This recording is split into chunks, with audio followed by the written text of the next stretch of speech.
Hello जी, hello. कैसे हो आप लोग? तो उम्मीद है सब बहुत अच्छे होंगे और सब अपने घर पे सेफ होंगे। तो फाइनली रिपोर्टिंग चैप्टर की क्लास नंबर 3 मैं स्टार्ट करता हूं। ऑल्दो आप लोगों ने बीच में क्लास नंबर 3, 4, 5 मैंने बोला था आप लोगों को CSR की बोर्ड रिपोर्ट की मैं क्लास डाल दूंगा। जिस बच्चे को देखनी है वो देख सकता है, और जिसने नहीं देखी होगी तो कोई फर्क नहीं पड़ता। चैप्टर नंबर 5 में और 6 में आप जाके दोबारा से देख ही लोगे। ठीक है, तो चलो क्लास नंबर 3 इंपॉर्टेंट क्लास है। बट आज की क्लास में ना मैं एक डिस्क्लेमर लेके चलना चाहूंगा। GRI ना ICSI ने थोड़ा चेंज कर दिया है, और जून अटेम्प्ट इसके अंदर अमेंडमेंट आई थी, मतलब बेसिकली जून अटेम्प्ट के लिए अमेंडमेंट आई थी इसमें। और दिसंबर 22, जून 23 अटेम्प्ट के लिए माइट भी फ्यूचर में दोबारा से कोई अमेंडमेंट आ जाए तो मैं आप लोगों को प्रोवाइड कर दूंगा। बट यस, इसकी लैंग्वेज ना मतलब काफी चेंज कर दी ICSI ने। पहले ये थोड़ा सा कॉम्प्लिकेटेड होता था। अगर मैं पहले बात करूं तो थोड़ा सा कॉम्प्लिकेटेड होता था GRI। पहले GRI ना दो पार्ट में डिवाइड किया गया था, पार्ट नंबर 1, पार्ट नंबर 2। सुन लो एक बार, पहले GRI को दो पार्ट में डिवाइड किया गया था, part number 1, part number 2। Part 1 को भी फर्दर दो पार्ट में डिवाइड किया गया था, GRI प्रिंसिपल्स और GRI स्टैंडर्ड्स। और पार्ट बी में GRI गाइडलाइंस होती थी। लेकिन अब वो सारी चीजें, क्लमजी चीजें ICSI ने खत्म कर दी। एक स्ट्रेट फॉरवर्ड, एक छोटा सा एक पेज में GRI के बारे में बता दिया। तो थोड़ा सा ICSI यहां रिलैक्स हुई है, आप लोगों को भी रिलैक्सेशन आनी चाहिए। और सर ऐसे ही सर ICSI ने यहां भी अमेंडमेंट की है, और SEBI ने एक अपना सर्कुलर लेके आए हैं।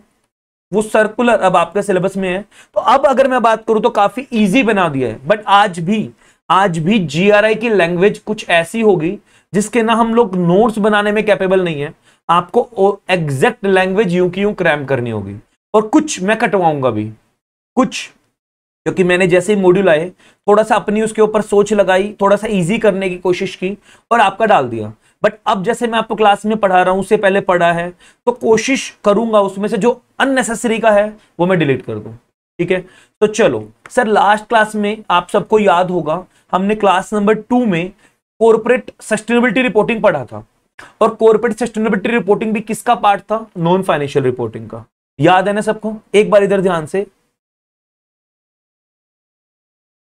देखो, मैंने आपको पढ़ाया था टाइप्स ऑफ रिपोर्टिंग,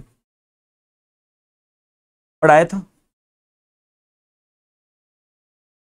सर। इसमें दो पार्ट मैंने आपको बताए थे, financial reporting, non financial reporting. Sir non financial reporting को फर्दर तीन पार्ट में डिवाइड किया था, board report, CSR report, corporate, ध्यान से देखना, सस्टेनेबिलिटी रिपोर्टिंग। मैं रिपोर्ट नहीं वर्ड यूज कर रहा हूं, रिपोर्टिंग। समझ में आ रहा है सर? आज यहां तक तो हमने सबने कर लिया था। आज के लेक्चर में जो हमारा काम है सर, ICSI ने ना इसको और फर्दर बाइफरगेट किया है, और बोलते हैं जो कॉर्पोरेट सस्टेनेबिलिटी रिपोर्टिंग है ना, इसको हमने क्या नाम दिया? एक तरह से सस्टेनेबिलिटी रिपोर्टिंग फ्रेमवर्क। अब रिपोर्टिंग फ्रेमवर्क कहां? इंटरनेशनली, ग्लोबली बोल लो, इंटरनेशनली बोल लीजिए, और इंडिया में। भाई देखो, ये रिपोर्टिंग करनी है, इंडिया में क्या चलता है और इंटरनेशनली क्या चलता है, आज हमें उसके बारे में पढ़ना है। समझ में आ रही है? इधर ध्यान दो सर। अगर मैं मेन हेडिंग से स्टार्ट करूं, जो आज के लेक्चर में हमें स्टार्ट करनी है, इंपॉर्टेंट है, एग्जाम में आने के पूरे पूरे चांसेस है। 5 मार्क्स का क्वेश्चन, जितना मेरा दिल बोल रहा आज ही क्लास में से बन जाएगा। देखो सर, हेडिंग क्या है? Sustainability,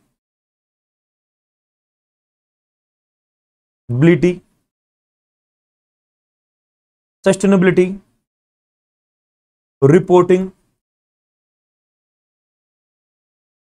framework, sustainability reporting framework, sustainability reporting framework. समझ में आ रहा है इतना? Sustainability reporting framework. सर इसको ना दो तरीके से डिवाइड किया गया है। ग्लोबली क्या चलता है सर? इंटरनेशनली, ग्लोबल क्या क्या इनिशिएटिव लिए गए, रिपोर्टिंग इनिशिएटिव्स। तो सर ग्लोबली क्या इनिशिएटिव लिए गए और इंडिया में क्या लिए इनिशिएटिव लिए गए। इनिशिएटिव्स इन इंडिया लिख लेना, initiative in India. Sir India में क्या इनिशिएटिव लिए गए, इंडिया में तो मैं आपको बताऊंगा थोड़ी देर के बाद, बट ग्लोबली क्या रिपोर्टिंग इनिशिएटिव लिए गए उसके बारे में आज बात। बट कुछ भी स्टार्ट करने से पहले एक छोटा सा ओवरव्यू, ऑल्दो मैंने अपनी बुक में ना वो ग्लोबल रिपोर्टिंग इनिशिएटिव के नीचे डाला है, बट वो वहां नहीं होना चाहिए मेरे अकॉर्डिंग। मैं नेक्स्ट एडिशन में ना इसको ऊपर डाल दूंगा, इस सारे को ना ऊपर डाल के उसके बाद मैं जीआरआई वगैरह ये डिफाइन करना शुरू करूंगा आप लोगों के लिए। पहले एक बेसिक, क्योंकि ये दोनों के लिए चल सकता है। देखो एक बेसिक सस्टेनेबिलिटी रिपोर्टिंग के बारे में मैं आपको बताना चाहता हूं, एक इंट्रोडक्शन। ऑल्दो लास्ट क्लास में पढ़ा था, बट कंफ्यूज नहीं होना क्या बता रहा हूं मैं अभी, पहले लिख लो, बस एक वर्ड लिख लो, इंट्रोडक्शन ऑफ या pure meaning of sustainability reporting. Sir purely इसका मतलब क्या होगा, मैं ना 6-7 पॉइंट में डिफाइन करूंगा, बहुत ध्यान से सुनना। इनके मैं नोट्स भी बनवाऊंगा, और जिसके नोट्स नहीं बनवाऊंगा उसको मैं बुक से पढ़ाऊंगा। आपको अपने आप लर्न करके एज इट इज लैंग्वेज लिखनी होगी, ठीक है। मेरे लिए भी न्यू है, आप लोगों के लिए भी न्यू है। तो इंट्रोडक्शन ऑफ सस्टेनेबिलिटी रिपोर्टिंग, देखो सर 1 2 3 4 5 6 पार्ट में 6 पॉइंट में मैं आपको रिटेन करवा दूंगा, और मैंने ही अपनी लैंग्वेज लिखी है इसको। इतना जो इजी आपकी बुक में भी डाला है तो मेरी लैंग्वेज है सारा, तो ये मैंने अच्छे तरीके से बनाए हैं आपकी बुक में भी, बट नोट्स जरूर बनाने हैं। एक एक पॉइंट समझाता जाऊंगा, लिखता जाऊंगा, समझाता जाऊंगा, लिखता जाऊंगा, प्लीज। तो गवर्नेंस का इससे बेस्ट वे कुछ नहीं हो सकता।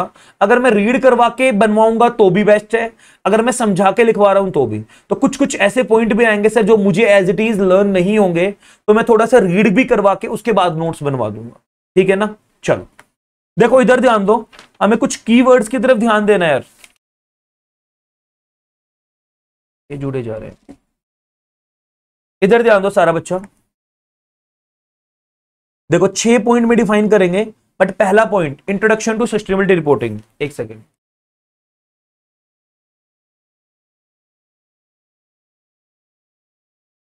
देखो इधर, इधर ध्यान दो सारा बच्चा। इधर बोलता है, पहले सुन लो उसके बाद लिख लेना। जो सस्टेनेबिलिटी रिपोर्टिंग है ना, वो क्या करते हैं, कैन हेल्प एन ऑर्गेनाइजेशन, एक ऑर्गेनाइजेशन की हेल्प करती है। सस्टेनेबिलिटी रिपोर्टिंग हेल्प करती है ऑर्गेनाइजेशन की, कैन हेल्प ऑर्गेनाइजेशंस। किस चीज में हेल्प करती है sir, sir sustainability reporting help करती है, हाँ किस चीज में हेल्प करती है, मेजर करने में, टू मेजर, टू अंडरस्टैंड समझने में, टू कम्युनिकेट करने में। किस चीज को, मेजर करने में, समझने में, कम्युनिकेट करने में। किस चीज को, economic, social, environmental, governance, performance. किस चीज को, their economic, social, environmental, governance, performance को। एंड देन उनके बेस पे गोल सेट करेगी, और टाइम टू टाइम अपने आप को अपडेट रखने में हेल्प करती है। देखो थोड़ा सा लैंग्वेज तो टफ है, बट मैं याद करवा दूंगा यार, जितना मुझे लर्न है उतना तो करवा ही दूंगा। सस्टेनेबिलिटी जो है सर हमारा, सस्टेनेबिलिटी देखना, सस्टेनेबिलिटी रिपोर्टिंग लिखते जाओ, फिर एक बार और रिवाइज करवा दूंगा। सस्टेनेबिलिटी रिपोर्टिंग, बस ये कीवर्ड याद रखना, कैन हेल्प ऑर्गेनाइजेशन। तो सर हेल्प करेगा किसकी, organisation. Sustainability reporting can help organisations, S कर लेना, ऑर्गेनाइजेशंस किस चीज में हेल्प करेगा, टू, चार्ट बना रहे हैं अच्छा सा, अभी रिटेन हो जाएगा, टू मेजर, मापने में, टू अंडरस्टैंड, समझने में, एंड टू कम्युनिकेट करने में, कम्युनिकेट करने में किस चीज को सर? समझने, मापने में, मेजर करने में, समझने में और कम्युनिकेट करने में हेल्प करेगा। किस चीज को हेल्प करेगा? ऑर्गेनाइजेशन की किस चीज को?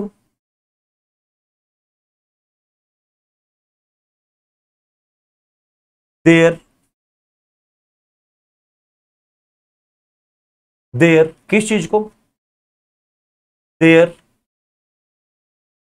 Major, understand, communicate, their. एक मिनट रुको, देयर को बीच में लगाऊंगा।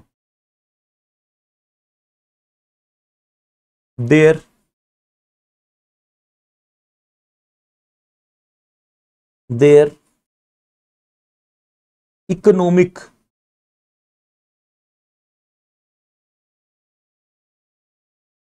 EESG, environmental,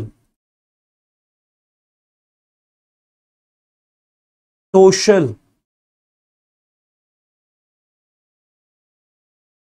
governance. Their economic, environmental, social, क्या बोलता है? परफॉर्मेंस। तो इनकी economic, social, environmental, governance, performance को मेजर करेगा, अंडरस्टैंड करेगा, कम्युनिकेट करेगा। और सिर्फ ये नहीं करेगा, देन उसके बाद क्या करेगा? देन ये करने के बाद then set goals. Sir goals को सेट करेगा, गोल्स को सेट करेगा और उसके बाद क्या करेगा? गोल्स को सेट करेगा और उसके बाद क्या करेगा? And manage changes effectively, more effectively. समझ में आ गई बात? तो सर मेजर करेगा, समझेगा, कम्युनिकेट करेगा क्या? EESG इश्यूज को, उनकी परफॉर्मेंस को, एंड देन उसके बाद सर इन चीजों के बाद क्या करेगा? अपने गोल सेट करेगा और अगर कोई चेंजेस करना हुआ उन गोल्स में, अपनी एक्टिविटीज के अंदर, तो इफेक्टिवली उसको चेंज भी करेगा। तो ये चीज सर बताई गई कैसे हेल्प करता है ऑर्गेनाइजेशन की, उसकी performance, economic, social, environmental, governance, performance को मेजर करने में, समझने में, कम्युनिकेट करने में, एंड देन उसके गोल्स बनाने में और उनको चेंज करने में इफेक्टिवली। इतना समझ में आ गया? पक्का? चलो, एक पॉइंट सर क्लियर हुआ। दूसरा पॉइंट, तो पहले वाला पॉइंट था हेल्प करेगा। सर दूसरे वाले पॉइंट में क्या है? सेम आप लास्ट क्लास में पढ़ के आए थे, की प्लेटफॉर्म। तो बोलते हैं जो हमारा सस्टेनेबिलिटी रिपोर्टिंग है, सस्टेनेबिलिटी रिपोर्टिंग जो हमारा है सर, वो क्या होता है हमारा? इज दी, क्या माना गया है? की प्लेटफॉर्म। लास्ट क्लास में बताया था ना, कॉर्पोरेट सोशल रिस्पॉन्सिबिलिटी में। तो ये अपने आप में क्या है? की प्लेटफॉर्म है। किस चीज का की प्लेटफॉर्म है?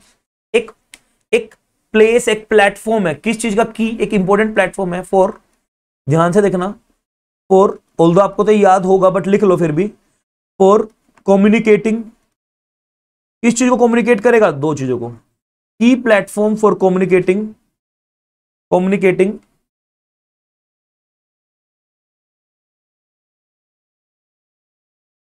सस्टेनेबिलिटी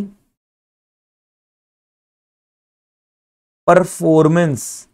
सर जो इसकी सस्टेनेबिलिटी परफॉर्मेंस है उसको कम्युनिकेट करेगा। एक प्लेटफॉर्म है जिसके थ्रू हम कम्युनिकेट कर पाएंगे अपनी सस्टेनेबिलिटी परफॉर्मेंस को, एंड इंपैक्ट। सर हमारे सस्टेनेबिलिटी परफॉर्मेंस का क्या इंपैक्ट, हमारी एक्टिविटीज का क्या इंपैक्ट हो रहा है हमारे बिजनेस पे, एंड इंपैक्ट, अब इंपैक्ट वेदर पॉजिटिव हो रहा है, नेगेटिव हो रहा है, कुछ भी। समझ में आ रही है बात? एक की प्लेटफॉर्म है किस चीज का? कम्युनिकेट करने का। किस चीज को? सस्टेनेबिलिटी परफॉर्मेंस, एंड उस सस्टेनेबिलिटी परफॉर्मेंस का इंपैक्ट क्या आ रहा है, वेदर पॉजिटिव आ रहा है, नेगेटिव आ रहा है, क्या आ रहा है। समझ में आ गया तुम्हें? चलो जी, 2 पॉइंट याद रखना, कैन हेल्प ऑर्गेनाइजेशन और की प्लेटफॉर्म का काम करेगा। मैंने भी ऐसे रिटेन किया, आपको भी ऐसे हो जाएगा। सर देखो थर्ड पॉइंट पे आ जाओ। सस्टेनेबिलिटी रिपोर्टिंग को क्या माना गया है, फिर दोबारा से 6 पॉइंट है उसमें से थर्ड पॉइंट पे आ गए। Sustainability reporting can be considered as reporting can B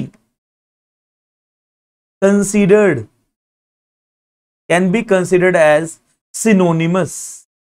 किस चीज का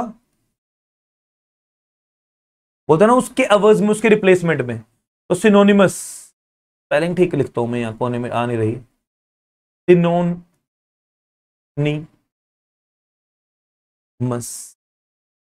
तो इसको मान सकते हैं किसका सिनोनिमस, विद द वर्ड,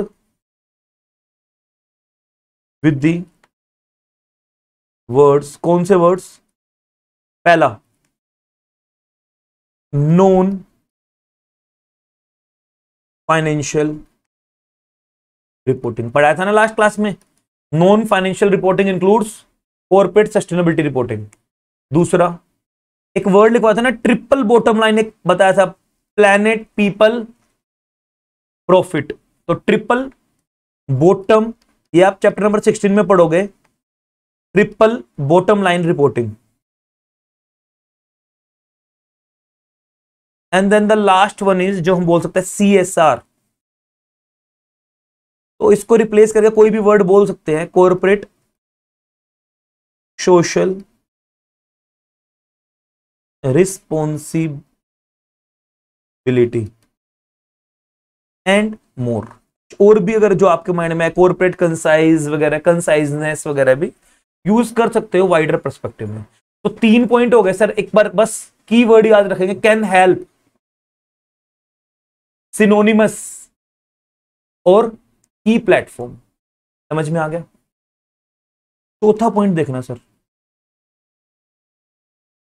मैंने भी बस ये कीवर्ड से ही पकड़ रखा और आगे का अपने आप याद हो गया, और आपको भी हो जाएगा ऐसे ही। तो triple bottom line, corporate social responsibilities, non financial reporting, कुछ भी बोल सकता है सिनोनिमस। चौथा पॉइंट बहुत ध्यान से देखना, बोलता है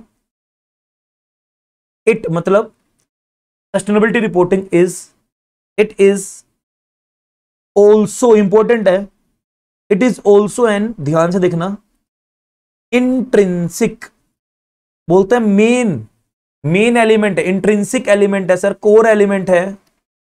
it is also an intrinsic element of, अब एक बहुत इंपॉर्टेंट पॉइंट आएगा, एग्जाम में आता रहता है, इंटीग्रेटेड रिपोर्टिंग। ये कॉन्सेप्ट नंबर 6 होगा हमारा, और इस चैप्टर का लास्ट कॉन्सेप्ट होगा। बहुत लंबा है, 7-8 पेज में ये कॉन्सेप्ट हमारा ICSE ने दिया है। अभी रिसेंटली अमेंडमेंट करके इसके अंदर इतना चेंजेस किया है, वरना पहले तो छोटा सा होता था इंटीग्रेटेड रिपोर्टिंग, बट अब ICSE ने बहुत कुछ डाल दिया इसके अंदर, बहुत कुछ डाल दिया। तो ठीक है, अब क्या कर सकते हैं, तो ये याद रखना है, इसका ये वाला पॉइंट इंट्रिंसिक एलिमेंट है। तो सस्टेनेबिलिटी यानी इट का मतलब sustainability reporting is also an intrinsic, मतलब कोर, एक इंपॉर्टेंट एलिमेंट है जिसको भूला नहीं जा सकता, किसका, इंटीग्रेटेड रिपोर्टिंग का। तेरे बच्चे के माइंड में क्वेश्चन आएगा, sir what is the meaning of integrated reporting, तो मैंने डाल दिया। एक रीसेंट डेवलपमेंट है, एक बहुत रीसेंट नई चीज आई है लॉ के अंदर, मोर रीसेंट डेवलपमेंट। इसका मतलब क्या है वो, जो कि देखो नाम से पता लग रहा है, इंटीग्रेटेड, मिला जुला, कंबाइन करता है जो फाइनेंशियल और नॉन फाइनेंशियल परफॉर्मेंस को। तो देखो, a more recent development that combines the analysis of financial and non-financial performance. तो फाइनेंशियल या नॉन फाइनेंशियल परफॉर्मेंस के बारे में बताता है, दैट कंबाइंस, मतलब सर जो दोनों के बारे में रिपोर्टिंग करता है, फाइनेंशियल और नॉन फाइनेंशियल के बारे में। तो नॉन फाइनेंशियल रिपोर्टिंग उसका एक इंट्रिंसिक एलिमेंट है, सस्टेनेबिलिटी रिपोर्टिंग एक इंट्रिंसिक, मतलब क्योंकि नॉन फाइनेंशियल रिपोर्टिंग भी एक पिलर इंटीग्रेटेड रिपोर्टिंग का एक पार्ट है, तो बोला गया उसका एक मेन एलिमेंट माना गया है इंटीग्रेटेड रिपोर्टिंग का। समझ में आ रहा है सर? 4 पॉइंट लिखते जाओ सर, ऐसे ही गवर्नेंस पेपर पढ़ना है, इससे बेस्ट वे गवर्नेंस पेपर का कोई नहीं है। आप मतलब आप ना इस चीज को यकीन नहीं करोगे, ये आप लोगों को पढ़ाने से पहले ना ये टॉपिक जो थ्योरी वाले हैं, जो नई टॉपिक्स आए हैं, पुराने तो चलो मान लो पहले मैंने पढ़ लिए, बट ये टॉपिक्स पढ़ाने के लिए ना, जैसे अब आपको तो 4 लाइनें लग रही है, मैं जैसे बस एक वर्ड देख रहा हूं बुक से और आपको पूरा पूरा लिखवा रहा हूं, ये रिटेन करने के लिए ना मुझे भी लिटरली 4-4 घंटे लगे हैं। ये मतलब ये 1-2 पेज पढ़ने के लिए ना आपको लग रहा है कि सर क्लास लेट हो रही है, क्लास लेट आ रही है, बट आप समझने की कोशिश करो, गवर्नेंस के चक्कर में ना और सारा भी फ्लो खराब हो रहा है। क्यों? क्योंकि गवर्नेंस में ना थ्योरी है। अब जब तक मैं इसको समझूंगा नहीं, मैं इसको रिटेन नहीं करूंगा, तो मैं आपको कैसे करवाऊंगा? मेरे फेस पे कॉन्फिडेंस नहीं दिखेगा। अब हर क्लास में मेरे फेस पे कॉन्फिडेंस दिखने के लिए क्या होगा? पहले मुझे उसका होमवर्क करना होगा। अब मैं अगर होमवर्क कर रहा हूं तो मेरे 4-5 घंटे तो 2 पेज रिटेन करने में ही चले जाते हैं। अब जो 2 पेज में रिटेन करता हूं, फिर मैं आपको 1-1.5 घंटे में वो डिलीवर करता हूं। तो ये प्रॉब्लम है, क्योंकि सर गवर्नेंस पेपर, या तो फिर मैं भी आप लोगों की तरह और टीचर्स की तरह जस्ट उठाया और देखो एक काम करता हूं, इस वाले पॉइंट को क्या करूं, जैसे ये वाले 4 पॉइंट हो गए, अपना उठाया और एक काम करूंगा, इनको ना बस आपको पढ़ पढ़ के सुनाना स्टार्ट कर दूंगा। बस कोई नोट्स नहीं बनवाऊंगा, बस हिंदी, इंग्लिश की हिंदी कर दूंगा। मैं गारंटी देके बोल रहा हूं, अब तक मेरा 90% कोर्स भी कंप्लीट हो जाता लेटेस्ट वाला। 2 महीने में, 1.5 महीने में मात्र 30-35 क्लास, टोटल 45-50 क्लास लगती है टीचर्स की, और सारा कोर्स कंप्लीट, और आप लोग भी खुश। लेकिन फिर क्या होगा, लास्ट में जाके आप है ना इधर उधर मुंह ताकोगे यूट्यूब पे कि सर प्लीज इसके नोट्स बना दो, इसका भी कोई शील्ड निकाल दो, सर इसमें भी कोई शॉर्टकट्स बना दो। तो ये मुझे नहीं चाहिए यार। एटलीस्ट इस बैच से तो मैं एक्सपेक्ट नहीं करूंगा, जो बच्चे ये बैच देख रहे हैं, अभी एफर्ट्स लगा लो, मुझे भी अभी एफर्ट्स लगाने दो, थोड़ा टाइम दो, मुझे भी टाइम दो और अपने आप को भी टाइम दो। हमारे सब चीज क्लास में बन जाएंगी, क्लास में रिटेन हो जाएगा, बस उसको रिवीजन करना आपका काम होगा। ठीक है ना? इधर ध्यान दो सर, 5th पॉइंट क्या बोलता है सर? 4 पॉइंट हो गए हमारे इंट्रिंसिक वाला पॉइंट, बहुत ध्यान से देखना। देखो इधर बोलते एक सस्टेनेबिलिटी जो रिपोर्ट है ना हमारी, सस्टेनेबिलिटी रिपोर्ट क्या है सर? रिपोर्टिंग वर्ड नहीं है इस बार, रिपोर्ट। सस्टेनेबिलिटी रिपोर्ट क्या है? इज अ रिपोर्ट, एक वो रिपोर्ट है जिसको कौन पब्लिश करता है? बस ये वर्ड आपको कीवर्ड याद रखना है। सस्टेनेबिलिटी रिपोर्ट एक वो रिपोर्ट है, इज अ रिपोर्ट, देखना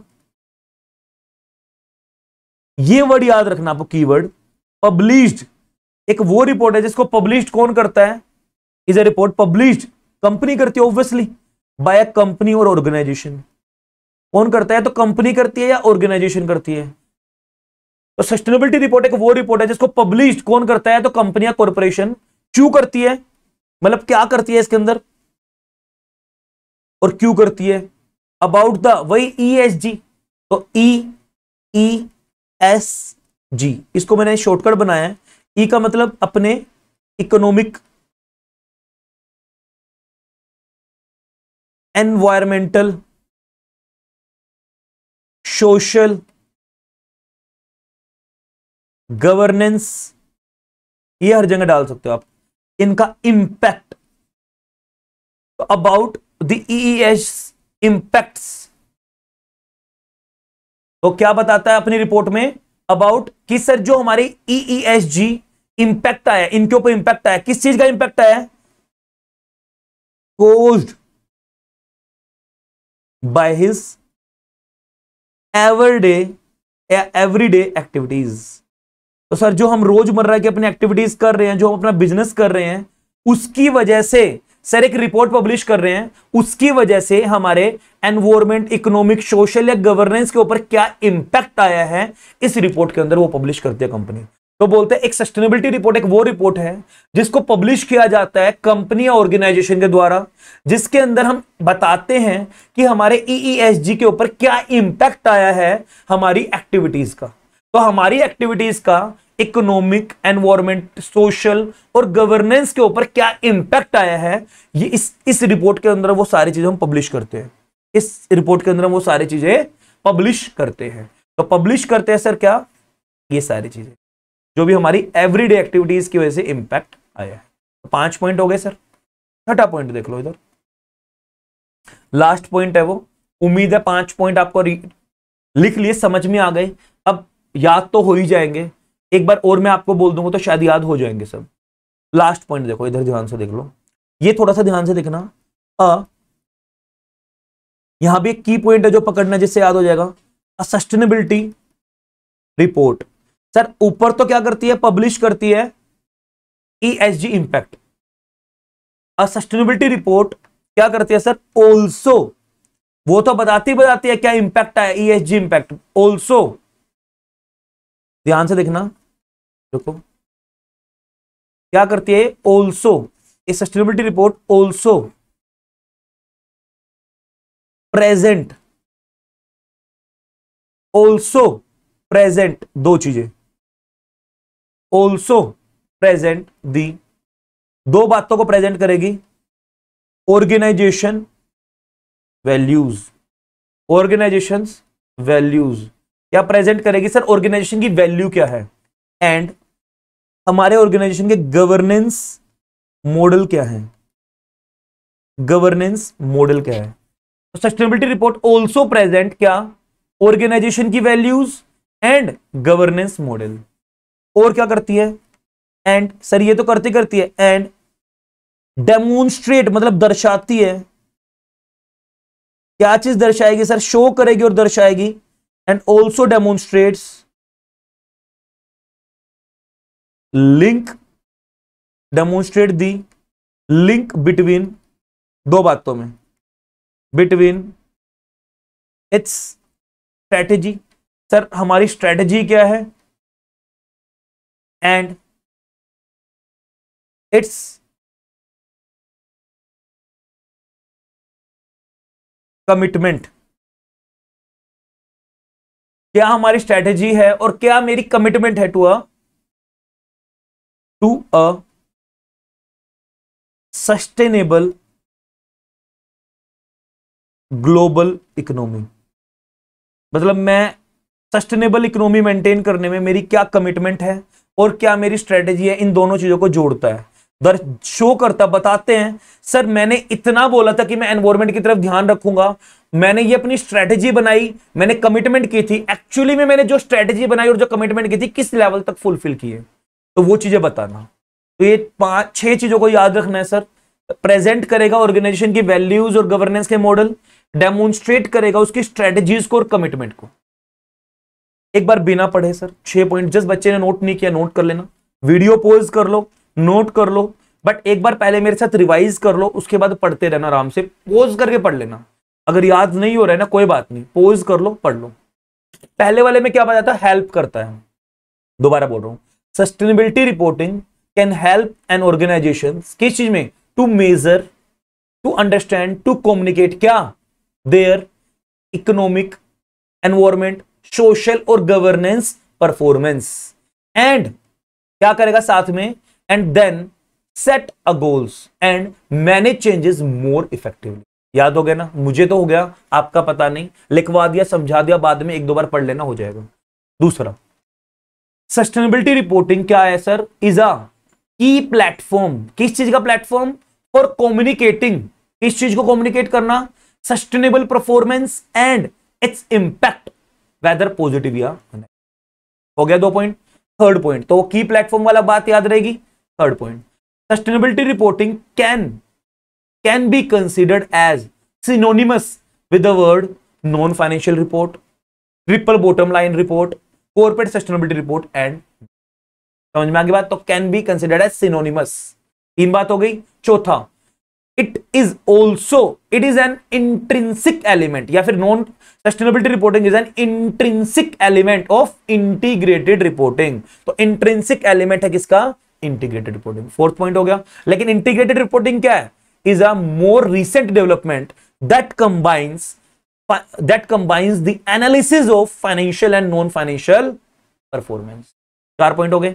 5वां पॉइंट, सर जो हमारी कोर सस्टेनेबिलिटी रिपोर्ट है, is a report, a sustainability report is a report which is published by company or organization about the EESG impact, जो हमारे EESG के ऊपर इंपैक्ट आया है, किस चीज की वजह से, एवरडे एक्टिविटीज की वजह से, goes to the everyday activities of the business।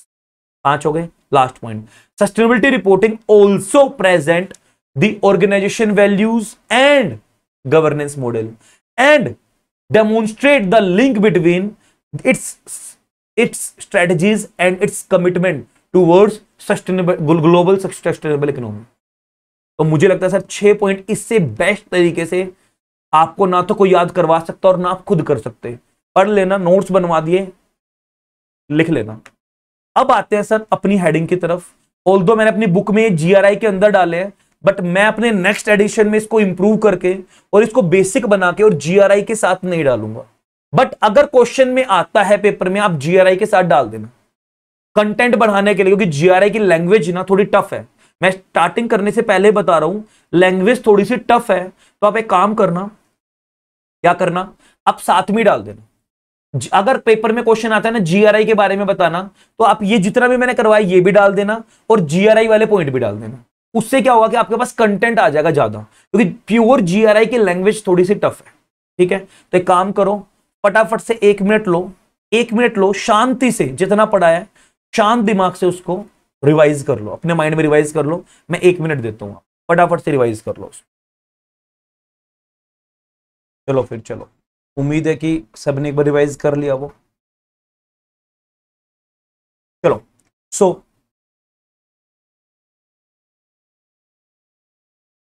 Global reporting important exam के लिए ना, इंपॉर्टेंट मार्क कर लेना। इनिशिएटिव्स, देखो मैंने तो पहले ही आपको बताया कि ओल्ड, अगर मैं बात करूं जून 22 से पहले क्या होता था वो अलग था। पहले थोड़ा सा कॉम्प्लिकेटेड बनता था ये, बट अब ये वाला पर्टिकुलरली ये वाले की लेंथ कम कर दी, but in terms of language आज भी कॉम्प्लिकेटेड है। हाँ, लेंथ कम कर दी है बट वैसे कॉम्प्लिकेटेड है। तो जीआरआई इनिशिएटिव्स कैसे ले गए सर, कुछ स्टैंडर्ड्स बना दिए गए। पहले ना गाइडलाइंस वगैरह भी होती थी, बट अभी क्या बना है, स्टैंडर्ड्स। तो ग्लोबल रिपोर्टिंग इनिशिएटिव्स कैसे लिए सर, जीआरआई स्टैंडर्ड्स बना के। तो ग्लोबल रिपोर्टिंग इनिशिएटिव स्टैंडर्ड्स बना के, और हमारे सिलेबस में ना ये 3 स्टैंडर्ड्स दिए गए हैं बस, जो जर्नल है सबके ऊपर अप्लाई होते हैं। जीआरआई 101 जी, जीआरआई 102, जीआरआई 103। बात समझ में आ गई। तो जीआरआई जो था ग्लोबल रिपोर्टिंग इनिशिएटिव, कुछ स्टैंडर्ड्स बनाए गए जो यूजुअली हमारी जो इंपॉर्टेंट टॉपिक्स है ना एक ऑर्गेनाइजेशन के, जिनके ऊपर हमें रिपोर्टिंग करनी है, इंपॉर्टेंट टॉपिक्स। अब आपको पता है ना सर, ये स्टैंडर्ड्स किस पे बनाए गए थे, किस चीज के ऊपर बनाए गए थे ये, it covers important topics. Important को ना इन्होंने वर्ड लिखा है, बहुत अच्छा वर्ड दिया है, मटीरियल। कौन से टॉपिक्स के लिए, मटीरियल टॉपिक्स। तो ये किनको कवर करते हैं सर, ये standard material topics of an organisation. अब जीआरआई 101 जैसे कि अगर मैं बात करूं, ये फाउंडेशन है सर, स्टार्टिंग पॉइंट है जीआरआई का। मतलब हर ऑर्गेनाइजेशन का एक स्टार्टिंग पॉइंट है स्टैंडर्ड्स का। इसमें 102 में जनरल डिस्क्लोजर देते हैं, आएगा सिलेबस में, रुक जाओ। जनरल डिस्क्लोजर सर तीसरे वाले में, देखो बाहर के देश की लैंग्वेज है यार, बड़ी रफ एंड टफ लैंग्वेज है। जितना सिंप्लीफाइड मैं आप लोगों को करके देना चाहता हूं, उतना मैं प्रोवाइड कर रहा हूं जितना मेरे एंड पे पॉसिबल है। And then the last one is sir management approach. बताता हूं ये भी आपको थोड़ी देर बाद। सो 3 यूनिवर्सल स्टैंडर्ड्स का नाम दिया मैंने इनको याद करवाने के लिए। तो 3 universal standards sir GRI standards ने बताए हैं, और एक फाउंडेशन है, एक जनरल डिस्क्लोजर है और एक मैनेजमेंट अप्रोच है। सर ये मेनली किन किन चीजों को कवर करते हैं, मटेरियल टॉपिक्स जो जरूरी है उन टॉपिक्स को कवर करते हैं। और सर मटेरियल टॉपिक्स क्या है आज के दिन, ESG। अब यहां ई का मतलब है इकोनॉमिक, एक मिनट रुकना, इकोनॉमिक है, एनवायरमेंट है, इकोनॉमिक है। EES है सर, यहां जी नहीं है, EES। एक मिनट में और अच्छे से बनाता हूं, EES है सर यहां, E इकोनॉमिक एनवायरमेंटल, सोशल। तो मटेरियल टॉपिक है सर, इनके ऊपर ऑर्गेनाइजेशन अपनी रिपोर्टिंग प्रोवाइड करेगी और फॉलो करेंगे सर इन 3 स्टैंडर्ड्स को। और नॉलेज के लिए बता दूं मैं आपको, जीआरआई की ना अभी आएगा आगे 35 मेंबर कंट्रीज हैं जो जीआरआई को फॉलो करती है। 35 कंट्रीज हैं जो इन स्टैंडर्ड्स को फॉलो कर रही हैं, 35 कंट्री। और सर जीआरआई का ना कोलैबोरेशन हुआ है 20 इंटरनेशनल ऑर्गेनाइजेशन के साथ कोलैबोरेशन हो चुका है। 20 इंटरनेशनल ऑर्गेनाइजेशंस के साथ कोलैबोरेशन हो चुका है सर इसका। ये तो जो है इसको जीआरआई को फॉलो करती है, अप्लाई करती है सर इन स्टैंडर्ड्स को, और इनके साथ इसका क्या हुआ है, कोलैबोरेशन। बात समझ में आ रही है? तो अप्रोक्सीमेटली 20 इंटरनेशनल ऑर्गेनाइजेशंस हैं, जैसे कि for example UNGC, OECD organisation of economic cooperation and development, UNGC sir, इनके साथ बड़ी बड़ी ऑर्गेनाइजेशंस के साथ कोलैबोरेशन हुआ है। 35 कंट्रीज हैं जो आज के दिन इसको फॉलो कर रही हैं। और भी डेटा बताऊंगा, थोड़ा डेटा आपको बताऊंगा, और जब आएगा ना, जब आपके काम आएगा वो चीज, चलो बता ही देता हूं। जब आपका आएगा तो फिर आपके लिए और इजी हो जाएगा, जब पढ़ोगे ना तो आपके लिए बड़ा लड्डू मक्खन लगेगा। एक रिपोर्ट बोलती है, एक रिकॉर्ड आया था सर कि कितनी ऑर्गेनाइजेशन यूज कर रही है, a record of use and follow यानी एंडोर्समेंट। कितनी ऑर्गेनाइजेशन, भाई एक सैंपल, एक बेसिकली एक डाटा उठाया गया world wide, out of total world की बात करें 250 लार्जेस्ट 250 क्या ये लार्जेस्ट, एक second, largest corporation in the world, जो वर्ल्ड की 250 बेस्ट फॉर्च्यून 250 हैं, 250 लार्जेस्ट कॉर्पोरेशन है सर। कौन यूज कर रहा है इसको, उनमें से देखा गया सर 92% जो लोग हैं, 92% कॉर्पोरेशन है वो तो क्या करती है सर, ध्यान से जल्दी मत करना, 92% कॉर्पोरेशन तो सर अपनी सस्टेनेबिलिटी रिपोर्टिंग करती है। ओ माय गॉड, मतलब देख रहे हो वर्ल्ड की बिगेस्ट जितनी ऑर्गेनाइजेशन है उसमें से 92% ऐसी कॉर्पोरेशन है आज के दिन जो सर सस्टेनेबिलिटी रिपोर्टिंग करती है। अहमियत देख रहे हो आप, यानी non financial reporting top most जितनी ऑर्गेनाइजेशन है सब करती है। और out of 92, out of these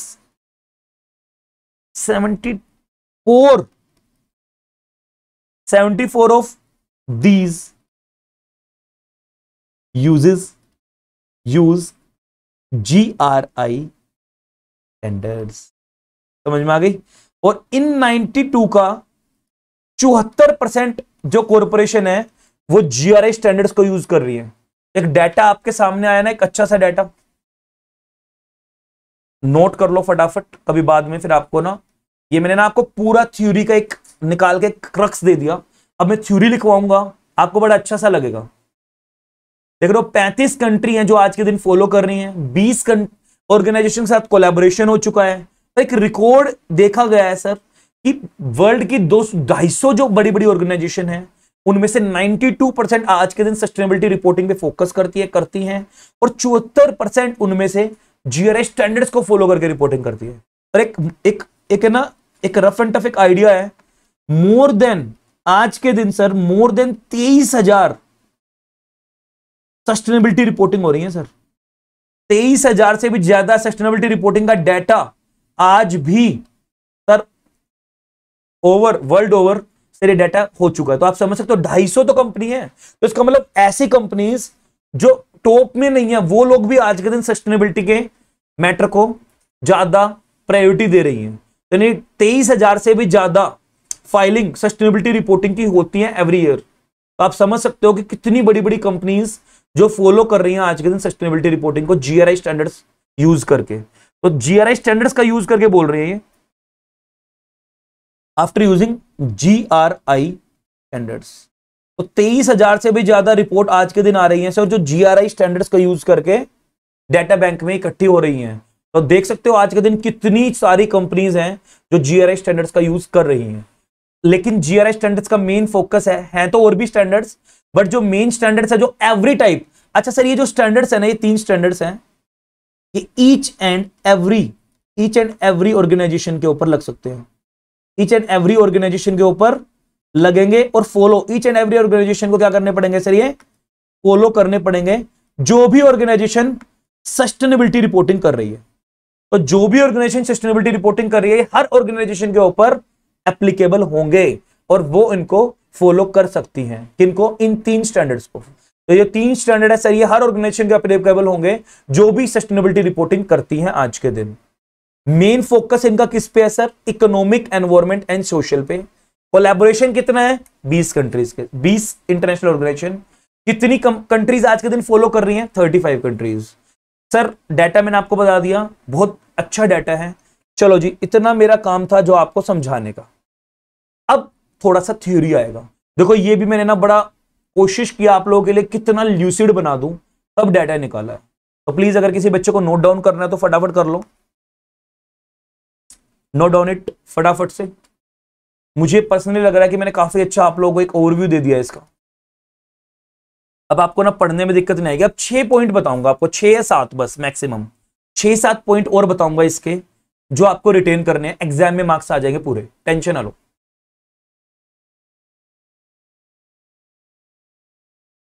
but वही चीज मैं बोल रहा हूं, गवर्नेंस की क्लासेस थोड़ा थोड़ा गैप होके इसलिए माइट भी आ रही हैं या आ सकती हैं फ्यूचर में भी। सर ये ना जैसे आप लोगों के लिए न्यू है, मेरे लिए भी न्यू है। ये सारी चीजें अभी इसी अटेम्प्ट में सर लेटेस्ट इंसर्शन हुआ है सारा। अब देख रहे हो पूरा पूरा टॉपिक ही नया इंसर्शन हुआ है ये। तो जैसे आप लोगों के लिए न्यू है ना, ये मैंने ऐड करना भूल गया, ये सारा रेडी है, मतलब लेटेस्ट इंसर्शन हुआ है सर सारा। तो जैसे आप लोगों के लिए न्यू है, मेरे लिए भी न्यू है। कोई मेरा भी इनहेरिटेंस में नहीं है कि सर लास्ट बैच का पढ़ा हुआ तो होगा तो पढ़ा दो, क्योंकि देखो मुझे भी ये पढ़ने में टाइम लगता है, इतना ल्यूसिड बनाने में टाइम लगता है। तो इसलिए थोड़ा डिले हो रहा है आप लोगों के पार्ट, मेरे पार्ट पे। ये थोड़ा लेट दे दूंगा, लेकिन जो दूंगा वो बेस्ट दूंगा आपको, ठीक है ना। वो रीड वाला फील नहीं आएगा आपको कि सर ने तो रीड करवा दिया पूरा चैप्टर। 1-2 टॉपिक हर चैप्टर में ऐसे हो सकते हैं जो हम लोग रीड करें, जिसका बिल्कुल ही मैं कुछ नहीं कर पाऊंगा, और आप लोग कर लो तो मुझे बता देना, ठीक है ना। बट अपने एंड पे कोशिश रहेगी सर इस थ्योरी पेपर को भी इंटरेस्टिंग बनाना। चलो ये 6-7 पॉइंट जो मुझे आपको रिटेन करवाने हैं, रेडी हो जाओ।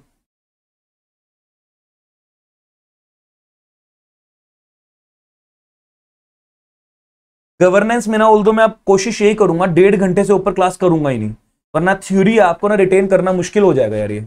और कुछ लॉ का या कुछ इंटरप्रिटेशन वाली हुआ करेंगी तो मैं कर दिया करूंगा, अदरवाइज 1.25 घंटा, 1.5 घंटा, 1 घंटा 40, इससे ऊपर नहीं करूंगा। मतलब वो भी 1 घंटा 40 भी ज्यादा है, अप टू 1.5 आवर। ड्राफ्टिंग में लंबी क्लास रखा करूंगा 2 आवर्स, 2.5 आवर्स इतनी। गवर्नेंस में थोड़ी कम, क्योंकि अगर जिस क्लास में ड्राफ्टिंग होगी ना, ऑटोमेटिकली उसकी लेंथ बढ़ी जाएगी, अगर मैं जैसे लेवल पे आपको प्रोवाइड कर रहा हूं वैसे। इधर ध्यान दो, बोला जाता है जो GRI global reporting initiative standards हैं, वो क्या रिप्रेजेंट करते हैं सर? एक एक कीवर्ड्स बता दूंगा मैं इसका। जैसे पिछले वाले में बताया था ना 6 कीवर्ड, ऐसे 6-7 कीवर्ड यहां पढ़ेंगे। तो जो GRI स्टैंडर्ड्स है वो क्या, यहां वर्ड है रिप्रेजेंट। इसी से आपको पूरी लाइन याद हो जाएगी। देखो मुझे तो हो गई, आप लोगों को भी करनी पड़ेगी, क्योंकि जैसे आप लोग स्टूडेंट बन के पढ़ रहे हो, आपको पढ़ाने से पहले मुझे भी ऐसे ही पढ़ना पड़ रहा है। क्योंकि लो तो है नहीं कि एक बार इंटरप्रिटेशन करके छोड़ दो, जितने बैच आएंगे उनमें बस मैं वही इंटरप्रिटेशन करता रहूंगा, या थोड़ा सा बस नई चीजें निकल के आएंगी। थ्योरी है, मैं भी कोई इंडिया के बाहर की चीजें नहीं पढ़ता हूं बैठ के कि मेरे पास भी पहले से नॉलेज होगी। तो मुझे भी पढ़ना पड़ता है और आपको पढ़ाना पड़ता है। बस आप लोगों के लिए बेनिफिट क्या हो जाता है, जो आपके एफर्ट्स हैं नोट्स बनाने के, उस चीजों की थ्योरी निकालने के, इंपॉर्टेंट टर्म्स निकालने के, वो सारे मैं कर रहा हूं। तो समझ रहे हो? तो GRI स्टैंडर्ड्स क्या रिप्रेजेंट करता है सर? GRI स्टैंडर्ड्स रिप्रेजेंट करता है, ध्यान से देखना, GRI standards represent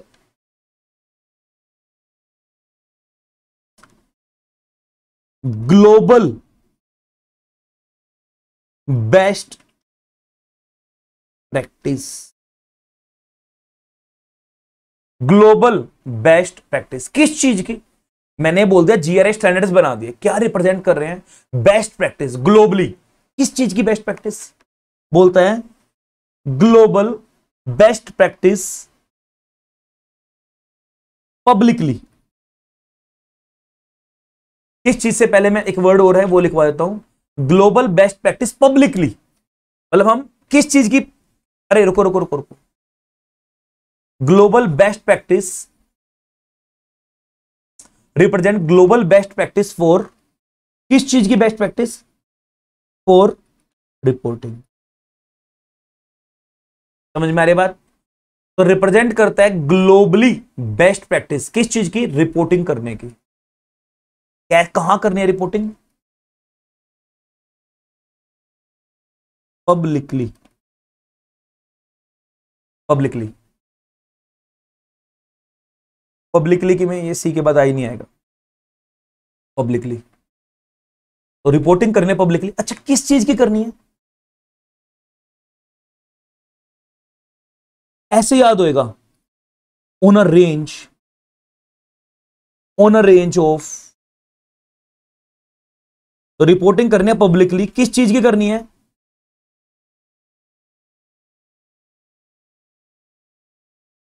on a range of, रुको और है, लिखा क्यों नहीं जा रहे हैं? पब्लिकली।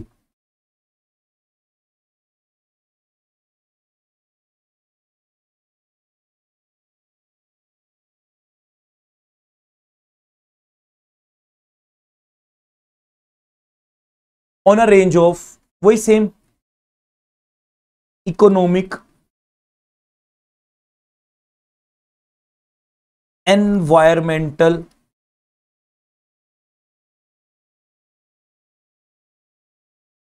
And social.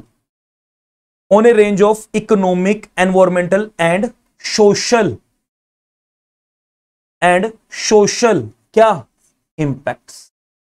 तो सर इनकी रिपोर्टिंग करते हैं, सर इनके ऊपर क्या इंपैक्ट आया है उसके बारे में बताना, हमारी ऑर्गेनाइजेशन की एक्टिविटीज का इनके ऊपर क्या इंपैक्ट आया। तो बच्चों वाली चीज लग रही है। तो पहले वाले पॉइंट में हमें क्या ध्यान देना है? रिप्रेजेंट करते हैं। तो जीआरएस स्टैंडर्ड्स क्या रिप्रेजेंट करते हैं? कम ऑन, क्या रिप्रेजेंट करते हैं? ग्लोबल बेस्ट प्रैक्टिस, किस चीज की? रिपोर्टिंग की। किसको? पब्लिकली। किस चीज की?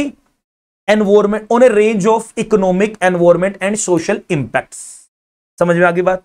तो सर इनका क्या इंपैक्ट पड़ रहा है हमारी ऑर्गेनाइजेशन का इन तीन चीजों पे, तो ये रिप्रेजेंट करते हैं स्टैंडर्ड्स।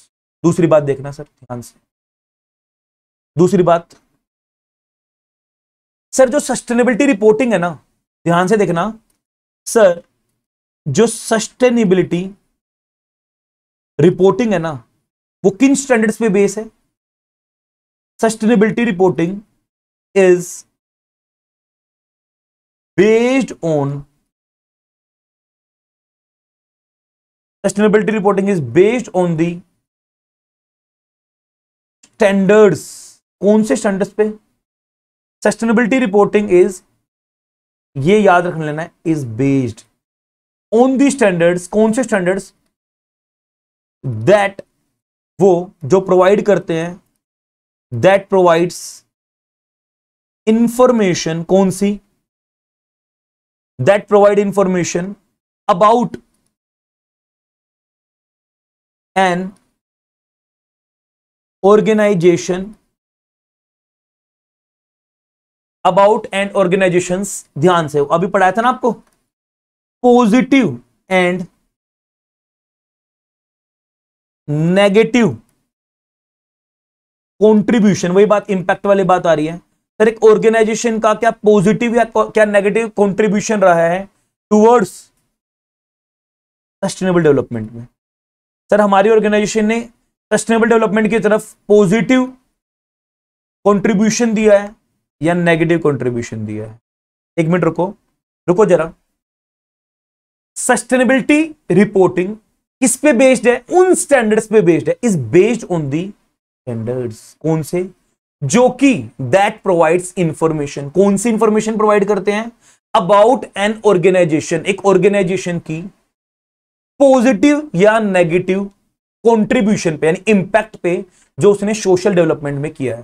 वेदर पॉजिटिव, सर एक ऑर्गेनाइजेशन पॉजिटिवली सस्टेनेबल डेवलपमेंट की तरफ आगे बढ़ रही है, नेगेटिव मतलब एनवायरमेंट को लेके अवेयर है, सोशल चीजों को लेके अवेयरनेस कर रही है कि नहीं कर रही है? तो दूसरा पॉइंट समझ में आया। तो सर यहां किस चीज को ध्यान रखना है? जैसे पहले वाले में तो रिप्रेजेंट को ध्यान रखना था, यहां बेस किस चीज पे बेस है?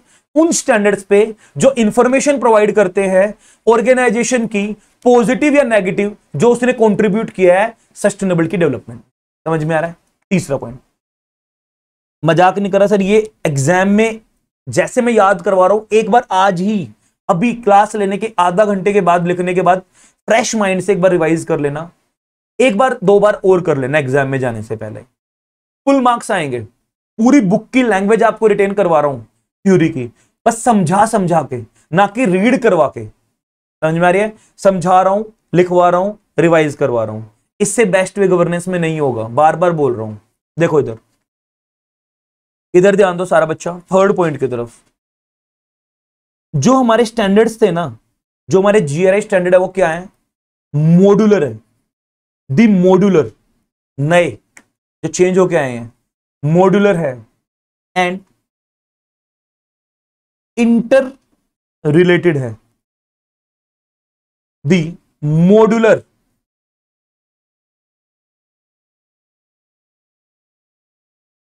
इंटर रिलेटेड, बात समझ में आ रही है? दी मॉड्यूलर इंटर रिलेटेड क्या चीज है? GRI standards. The modular interrelated GRI standards are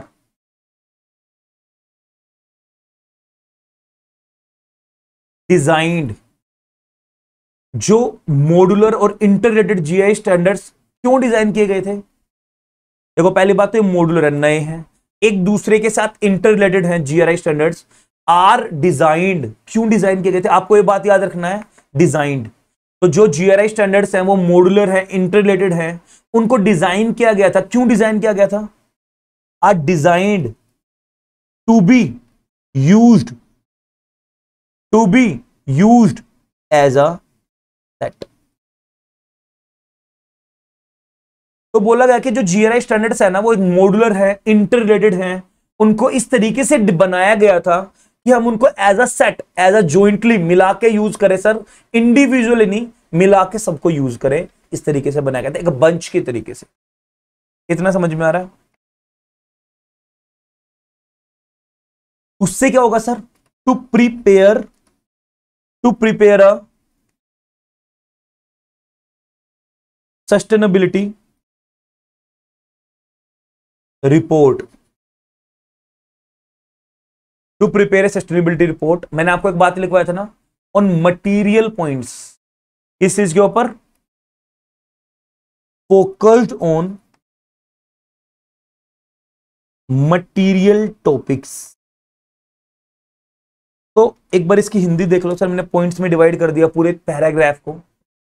third point देखो सर, जो जीआरआई स्टैंडर्ड्स बनाए थे ना, वो मॉड्यूलर थे, वो इंटर रिलेटेड थे। समझ लो सर, जो जीआरआई स्टैंडर्ड्स बनाए थे ना, वो मॉड्यूलर थे, इंटर रिलेटेड थे, और वो इस तरीके से डिजाइन किए गए थे कि सर हम उनको एज अ सेट की तरीके से यूज करें, to be used as a set. किस चीज के लिए काम आएंगे? To prepare. क्या, क्यों बनाएंगे उसको, क्यों यूज करेंगे? To prepare sustainability report. कहां? उन पॉइंट्स पे मोर फोकस रहेगा जो आपके लिए जरूरी है। और मैंने मटेरियल टॉपिक्स बताई दिया आपको, EESG। बात समझ में आ गई? अब सर मैंने आपको ना बार बार बोल रहा हूं स्टैंडर्ड्स, और स्टार्टिंग में आपको बताया 3 टाइप के स्टैंडर्ड्स हैं, बता चुका हूं ना, तो वही चीज अब यहां आएगी। द 3 यूनिवर्सल स्टैंडर्ड्स आर, अब ये चीज आपको याद रखना है, 3 यूनिवर्सल क्या है? आर यूज्ड बाय, मैंने आपको बताया ना, कोई भी यूज कर सकता है, बाय एवरी ऑर्गेनाइजेशन, हर वो ऑर्गेनाइजेशन जो कि that prepares a sustainability report. बताया था आपको, पहले बता चुका हूं, जो भी सस्टेनेबिलिटी रिपोर्ट बना रहा है। और 3 आपको याद है ना, 3 यूनिवर्सल स्टैंडर्ड्स कौन से हैं? GRI 101, 102, 103। Foundation, general disclosure, management approaches. समझ में आ गया? याद है? अगर आपको दोबारा भी लिखना है, याद करना है, आप लिखना चाहो तो यहां भी लिख सकते हो, and the standards are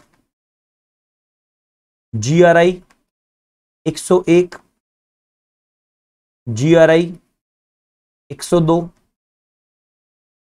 GRI 103। Sir ये क्या है? फाउंडेशन। सर ये क्या है? General disclosure. सर ये क्या है?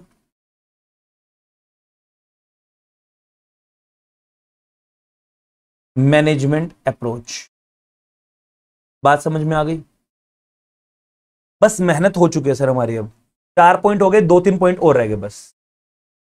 समझ में आ गया ना सर सारा? आगे बढ़ते हैं सर। सर एक बार 4 पॉइंट हुए हैं, 4 पॉइंट को रिवाइज करवा दो प्लीज। बिल्कुल सर, मैं अपने आप को एक स्टूडेंट बना के ही पढ़ता हूँ यार। पढ़ाते टाइम पे भी सोचता हूँ सामने मैं ही बैठा हूँ। ये इतने सारे अंकुश बैठे हैं, 200-300 बच्चा जो आप, बहुत सारा अंकुश बैठा है। देखो इधर ध्यान दो। सबसे पहला पॉइंट क्या बताया था? GRI स्टैंडर्ड जो है ना, वो रिप्रेजेंट करते हैं। कम ऑन गाइस, बिना पढ़े बता रहा हूं। GRI स्टैंडर्ड जो थे वो रिप्रेजेंट करते थे। किस चीज को रिप्रेजेंट करते थे सर? वो सर जो GRI स्टैंडर्ड थे ना, वो रिप्रेजेंट करते थे, एक सेकेंड, रिप्रेजेंट करते थे ग्लोबल बेस्ट प्रैक्टिस। किस चीज की? और रिपोर्टिंग। किसको? पब्लिकली। क्या क्या? और पब्लिकली क्या? On a range of economic, environmental, social represent करते। दूसरा सर, जो स्टैंडर्ड रिपोर्टिंग स्टैंडर्ड्स है ना, सस्टेनेबिलिटी रिपोर्टिंग है, वो is based on the standards. कौन से स्टैंडर्ड्स पे? That provide information about the organisations positive या negative contribution towards sustainable development. बताया था। थर्ड सर, थर्ड मैंने आपको बताया था, क्या बताया था? ये जो हमारे ये स्टैंडर्ड्स हैं, तो the standards are modular, interrelated. The modular interrelated GRI standards जो हैं are designed to be used as a set to prepare क्या? टू प्रिपेयर क्या? प्रिपेयर करना था a sustainability report on material sustainability report more focusing on material topics. बताया था, focused on material topic. Fourth point, the 3 universal standards are used by every organisation that prepares a sustainability report. हो गया sir. पांचवा sir, गंदे वाले तरीके से ना रिटेन करना पड़ता है, ऑनेस्टली रट्टे ही बोल लो बस। पता नहीं अब गवर्नेंस कहां से हर बार तो नया हो जाता है। मतलब कुछ भी चीजों पिछली बार, अब मैं जैसे आपको पढ़ा रहा हूं, अगली बार नई हो जाएगी। आज इसको पढ़ रहा हूं, समझ रहा हूं, रिटेन कर रहा हूं, अगली बार नया हो जाएगा। तो बहुत प्रॉब्लम आती है सब्जेक्ट को, तभी इसमें ना इतना टाइम लग रहा है इस सब्जेक्ट को पूरा करने में। देखो इधर ध्यान दो, एक पॉइंट और इधर, पांचवा पॉइंट। अब देखो ऑर्गेनाइजेशन ना चूज कर सकते हो, उसके पास ऑप्शन है बहुत सारे, आउट ऑफ वेराइटीज। सर जो आपको चाहिए उसमें से वो चूज कर सकती है। देखो, एन ऑर्गेनाइजेशन मे सेलेक्ट ऑल्सो चूज। अब ये वाला देख लेना, चूज। ऑर्गेनाइजेशन चूज कर सकती है फ्रॉम द टॉपिक, जो भी आपको इंपॉर्टेंट टॉपिक लगे, topic specific information, topic specific standards मान लो आप। इंफॉर्मेशन वाला पॉइंट बाद में आएगा, मैं एक ही लिखवाऊंगा आपको। टॉपिक स्पेसिफिक स्टैंडर्ड्स जिसकी आपको रिपोर्टिंग करनी है, to report on its material topic. तो सर उन स्टैंडर्ड्स में जो आपको ठीक लगे, टॉपिक स्पेसिफिक स्टैंडर्ड को चूज कर सकती है to report on its material topic. हमने बताया था ना, मटेरियल टॉपिक की हमें रिपोर्टिंग करनी है। तो उन स्टैंडर्ड्स में से जो आप देखो, जनरल वो 3 बताए थे, वो तो सबको करने हैं। उसके अलावा भी वो तो कर लो, उसके अलावा भी टॉपिक स्पेसिफिक स्टैंडर्ड जो हमारे टॉपिक से रिलेटेड है, बस वो फॉलो कर लो और अपनी रिपोर्टिंग करो। इतना समझ में आ रहा है सर? तो चूज कर सकते हैं topic specific standard to report on its material topics. Sir छठा पॉइंट देख लो एक बार। ठीक है। इंक्लूसिव रिपोर्ट मानी जाएगी। देखो इधर ध्यान देना, बोलता है प्रिपेयरिंग अ रिपोर्ट एक report banana, preparing a report in accordance with GRI standards. अगर हम कोई रिपोर्ट बना रहे हैं, प्रिपेयरिंग अ रिपोर्ट कैसे, in accordance with the GRI standards. Sir अगर एक रिपोर्ट बना रहे हैं एज पर GRI स्टैंडर्ड्स तो क्या बताएगा वो? Preparing a report in accordance with GRI standards provides, that report क्या प्रोवाइड करेगा? प्रोवाइड्स एन, ये ध्यान से देखना,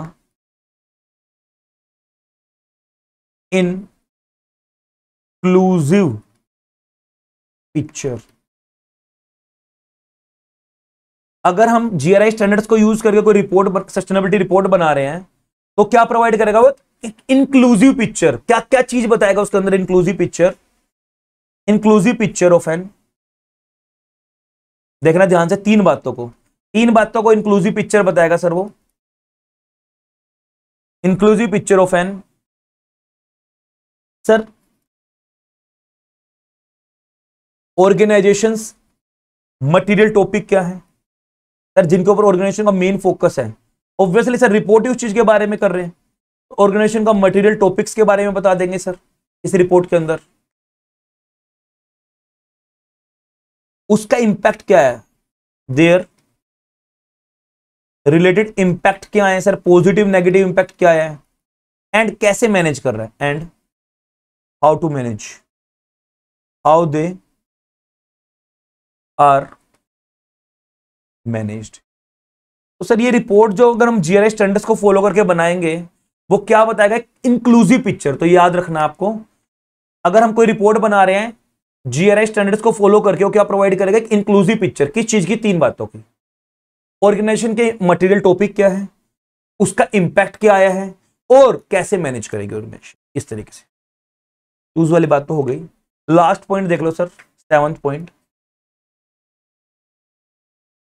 देख लो सर, खत्म नहीं होगा इसके बाद इजी रह जाएगा। बस बुक से रीड करवाऊंगा, कुछ कटवाऊंगा, ठीक है, हेडिंग लिखवाऊंगा, बस अंदर का कंटेंट आपको खुद से लिखना होगा।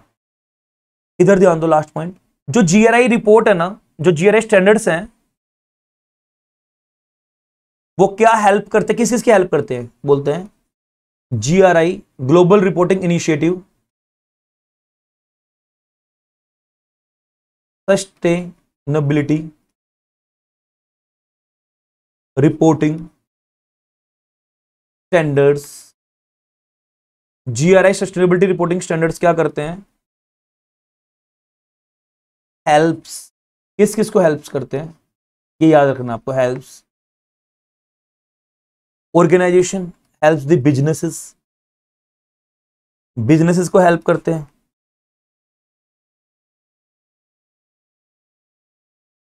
गवर्नमेंट को हेल्प करते हैं, एंड अदर ऑर्गेनाइजेशन। समझ में आ रही है बात? तो GRI जो स्टैंडर्ड्स हैं वो हेल्प करते हैं बिजनेसेस की, गवर्नमेंट की और अदर ऑर्गेनाइजेशन की। कैसे?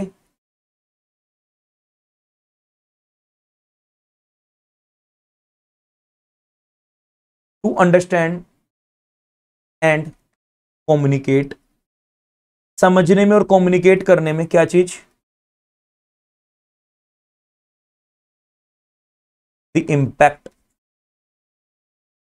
impacts of business on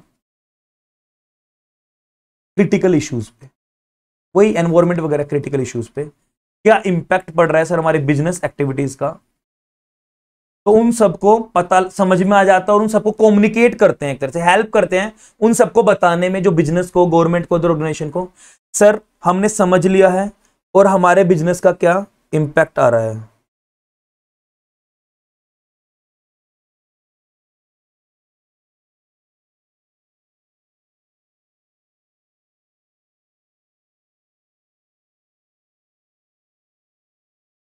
समझ में आ रही है बात? तो सर ये 7 पॉइंट थे, इन 7 पॉइंट को सर हमें याद करना होगा, और मैंने आपको लिखवा भी दिया है, समझा भी दिया है सारा का सारा। सर अब है ना एक चीज बस ध्यान रखना, ये ना कुछ 5 पॉइंट आएंगे, हाँ 5 ही होंगे, ABCDE। अब क्वेश्चन एग्जाम में ऑल द नया आया, मुझे नहीं पता किस तरीके से क्वेश्चन पूछेंगे। बोल सकते हैं सम डिस्टिंक्टिव एलिमेंट बता दो सर जीआरआई स्टैंडर्ड्स के, डिफरेंट एलिमेंट, डिस्टिंक्टिव, सम डिस्टिंक्टिव एलिमेंट्स, ये क्वेश्चन आ सकता है, distinctive elements of GRI standards. Sir distinctive elements क्या हो सकते हैं? 5 अलग अलग element component of GRI standards बता दो। सर देखो 5 एलिमेंट क्या है जो हमारे सिलेबस में दिए गए हैं। पहला है सर मल्टी, नाम से पता लग जाएगा आपको, इजी है, multi stakeholders input. Multi stakeholder input, देखो नाम से क्या पता लग रहा है, element of GRI standards, distinctive element of GRI standards, multi stakeholders input, मतलब तो नाम से ही पता लग रहा है सर जो जीआरआई स्टैंडर्ड्स इंफॉर्मेशन देंगे ना, या किसके लिए बने हैं, जो रिपोर्टर्स हैं और सारे यूजर्स हैं सर, सबको, मतलब सिर्फ एक को नहीं, बहुत सारे बिजनेस को, गवर्नमेंट को, सबको माइंड में रख के ये स्टैंडर्ड्स बनाए गए हैं और सबके यूज के लिए स्टैंडर्ड्स बनाए गए हैं। सिर्फ ऑर्गेनाइजेशन नहीं, सबको, सब स्टेक होल्डर्स को माइंड में रख के, उनके सेटिस्फेक्शन लेवल को माइंड में रख के ये स्टैंडर्ड्स बनाए गए, मल्टीपल शेयर होल्डर्स की पर्सपेक्टिव को ध्यान में रखें।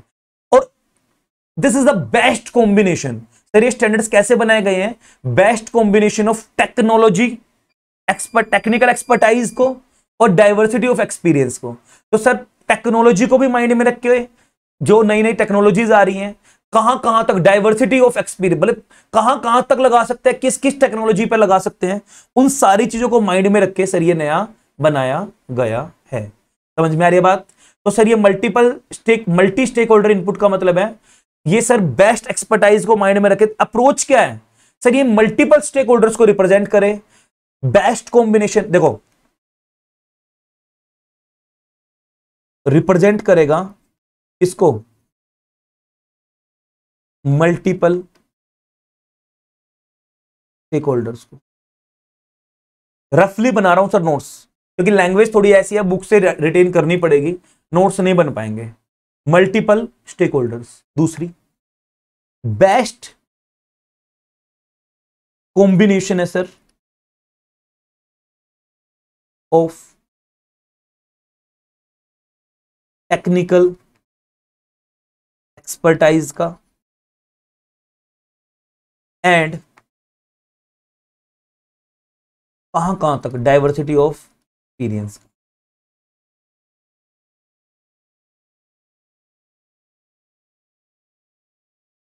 किस किस को एड्रेस किया गया है? मैंने बोला ना multiple, to address the need, जरूरतें ऑफ ऑल रिपोर्ट मेकर, जो बना रहे हैं उनके भी, एंड यूजर। कितना समझ में आया? इतना इजी लगा? तो मल्टीपल स्टेक होल्डर्स को माइंड में रख के बनाया गया है, बेस्ट कॉम्बिनेशन है सर, टेक्नोलॉजी को भी कवर कर लिया, और डाइवर्सिटी मतलब कहां तक उन सारी चीजों को कवर कर लिया। किन किन की नीड्स को कैटर किया है, एड्रेस किया, मतलब टू कैटर मतलब to fulfil the need of all, भले ही वो रिपोर्ट मेकर है या फिर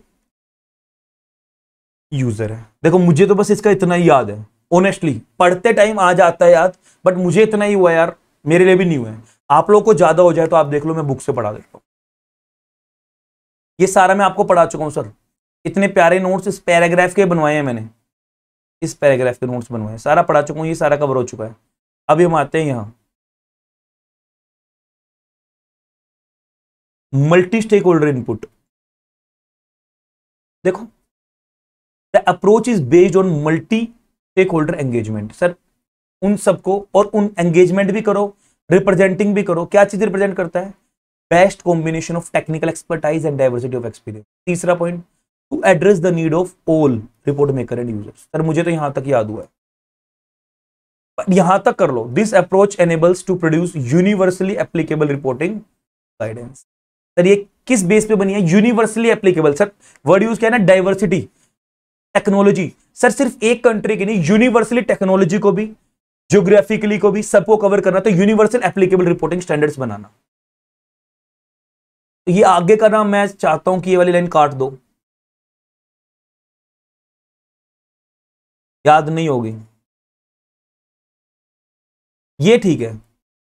एंड नहीं, considering widest possible range of stakeholders interest, इनको कंसीडर करके। कैसे? बिजनेस को, सिविल सोसाइटी को, लेबर को। तो ये भी लिख लो, लिखना हो तो।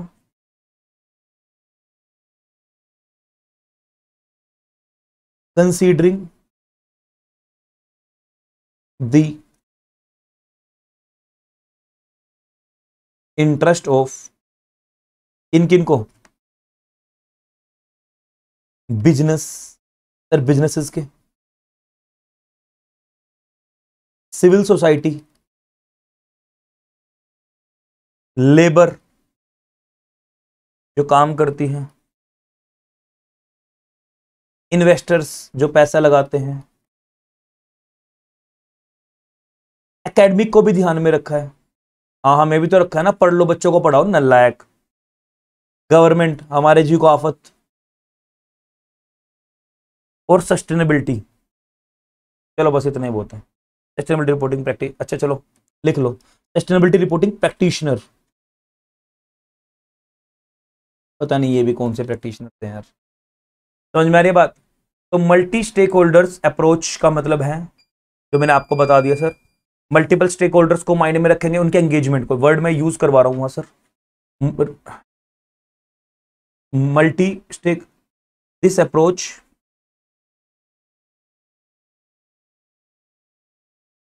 is based on multiple stakeholders engagement और रिप्रेजेंट करता है, represent best combination of. Sir बस नोट्स बना लो, एक बार रिवाइज करोगे, रीड करोगे तो हो जाएगा। तो this approach is based on multiple stakeholder engagement, represent best combination of technical expertise and diversity of experience to address the needs of reporter and users, further considering the, ऐसे language लिख सकते हो आप exam में, and further considering the interest of business and all। इतना समझ में आया सर? पहला पॉइंट कवर हो गया मेरा, पक्का हो गया सर। और अच्छे नोट्स बन गए, मुझे उम्मीद नहीं थी कि इतने अच्छे नोट्स मैं लिखवा दूंगा। मतलब मुझे लग रहा था कि मुझे याद नहीं हुआ है, बट एक्चुअली में मुझे समझाते टाइम पे याद आ गया, सच बोल रहा हूं। This approach is based on multiple stakeholders engagement, it represent best combination of technical expertise and diversity of experience to address the needs of all report maker, further considering the interest of इन लोगों का। Done? इसने नहीं लिखा pose करके लिख लेना यार। चलो आज के लेक्चर में ना मैं GRI कंप्लीट करवाऊंगा, सस्टेनेबिलिटी नेक्स्ट क्लास में, इंडियन इनिशिएटिव नेक्स्ट क्लास में। लंबी क्लास नहीं लिया करूंगा गवर्नेंस की यार, फालतू में प्योर थ्योरी है, फिर आप लोगों को भी रिटेन करने में दिक्कत आएगी। दूसरा पॉइंट है वो आपको, ये तो मैं बता चुका हूं, अ record of use and endorsement. ये वाला मैं सारा बता चुका हूं आपको पहले, मैं दोबारा नहीं करवाऊंगा, बस पढ़वाऊंगा। एक रिकॉर्ड बनाया सर, यूज एंड एंडोर्समेंट, किसका? Of the world's largest 250 corporations, and out of which 92% report करती हैं सर आज के दिन ऑन देयर सस्टेनेबिलिटी परफॉर्मेंस की, वही ना उन सारे ESG इश्यूज। तो सर इनमें से 92% रिपोर्ट करता है अपना सस्टेनेबिलिटी परफॉर्मेंस की, and out of which 74% of these use GRI's standards. समझ में आ गया सर जो आपको मैंने बताया था। और एक और बात बताई थी, विद ओवर 23,000 से भी ज्यादा, विद ओवर 23,000 GRI रिपोर्ट्स, देख रहे हो, GRI रिपोर्ट्स रिकॉर्डेड। सर आज के दिन मतलब 23,000 से भी ज्यादा GRI स्टैंडर्ड्स के बेस वाली रिपोर्ट्स रिकॉर्ड कर ली गई हैं। तो सर एक छोटा सा मेरी तरफ से था आप लोगों को याद करवाने का, मुझे लगता है ये तो रिटेन हो गया होगा बड़े प्यार से। A record of use and endorsement of the world's largest, तो यूज करना है और फॉलो करना है फर्दर, तो सेम है। देखो 75-74% ये जो डेटाबेस में सस्टेनेबिलिटी रिपोर्टिंग के यूज किया गया जीआरआई स्टैंडर्ड्स को, तो ये आप कर सकते हो सर। ये काट देना, ये काट दो, इतना याद करना ना मुश्किल हो जाएगा यार। ये बोला था ना कुछ कटवाऊंगा भी मैं आप लोग। आओ सर थर्ड पॉइंट पे आओ, गवर्नमेंटल रेफरेंसेज एंड एक्टिविटीज। देखो ये मैंने आपको बताया था ना कितनी कंट्रीज मेंबर कंट्रीज हैं, सारा बताया था ना आपको। ये पहले वाला पॉइंट काट दूंगा मैं, यहां तक का काट दो, काट दो, अपनी बुक में भी काट दो, यहां डायरेक्ट पढ़ेंगे। जीआरआई किन के साथ मिलकर काम करता है? Government, international organisations and capital market. तो हेडिंग बनाओ,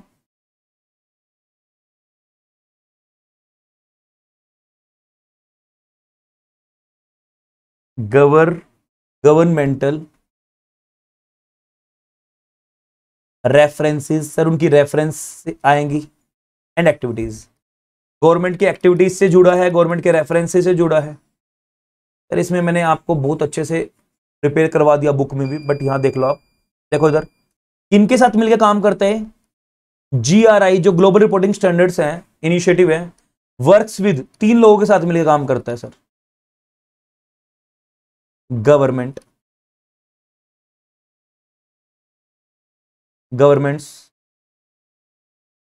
इंटरनेशनल ऑर्गेनाइजेशन, बताया था ना इनके 20 के साथ तो कोलैबोरेशन भी है,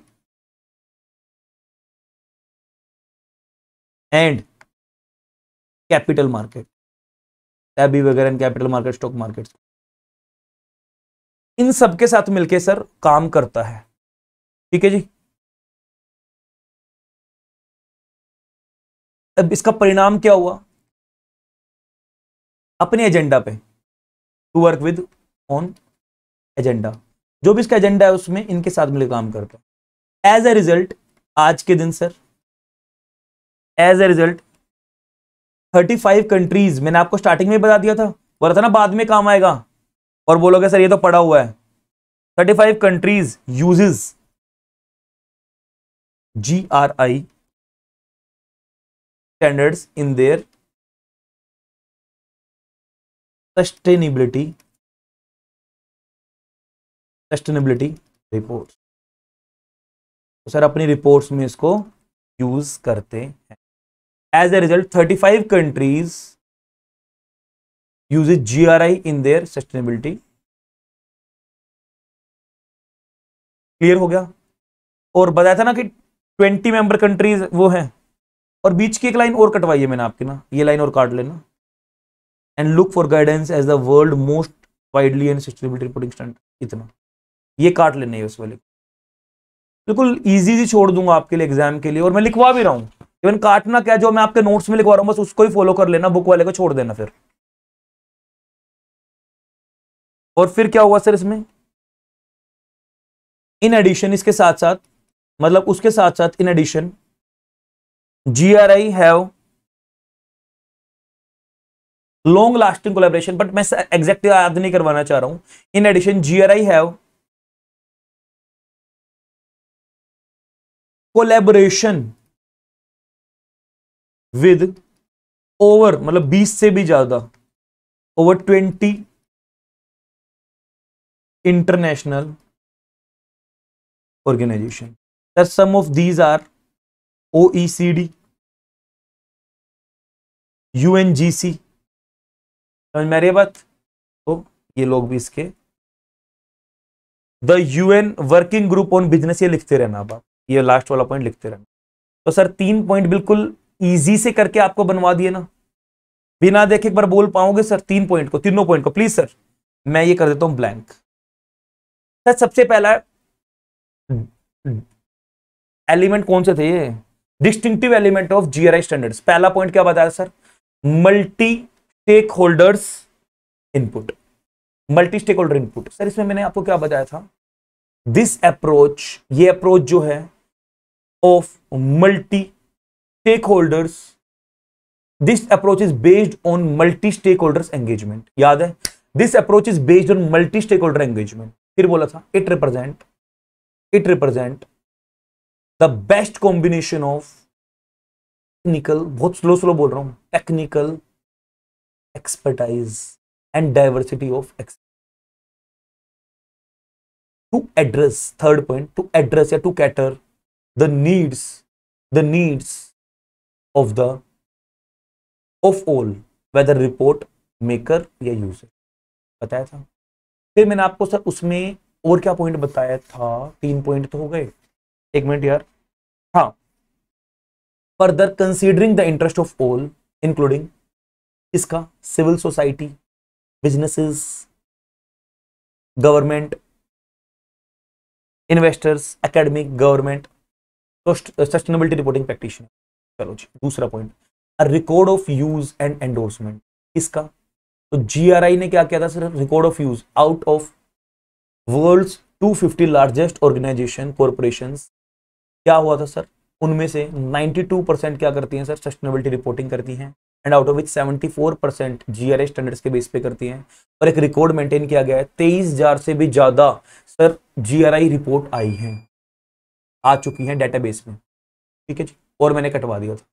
थर्ड पॉइंट जो अभी हम करके हटे हैं sir, governmental references and, government की रेफरेंसेस एंड एक्टिविटीज, सर उसमें मैंने कुछ कटवा दिया है, और जो काम का जो छोड़ा है आपके लिए वो क्या छोड़ा है, जो जीआरआई वर्क करेगी, वर्क्स विद 3 लोगों के साथ मिलकर, international organisation, governments and capital market, ठीक है ना, और to discuss agendas, further discussing agendas. फिर मैंने आपको क्या बताया, as a result of which 30 now as of now 30 more than 35 countries are using GRI standards in their sustainability report. फिर मैंने आपको क्या बताया, further in addition over 20 international organisations, GRI collaborate long lasting collaboration with over 20 international organizations like OECD, UNGC, समझ में आ गया। चलो जी sir, 4th point पे आओ एक बार, इंडिपेंडेंस, बहुत बच्चों वाला है, तो बस खत्म, स्टार्ट होने से पहले खत्म हो गया, क्रक्स तो इसका बस यही है, एक लाइन में, इंडिपेंडेंस क्या है जी, तो 4th पॉइंट है independence. Sir global sustainability standards board बन गया, तो सर पूरा ही नाम लिख दे, फिर यार पार्शियलिटी क्यों करे, जी को भी है यार।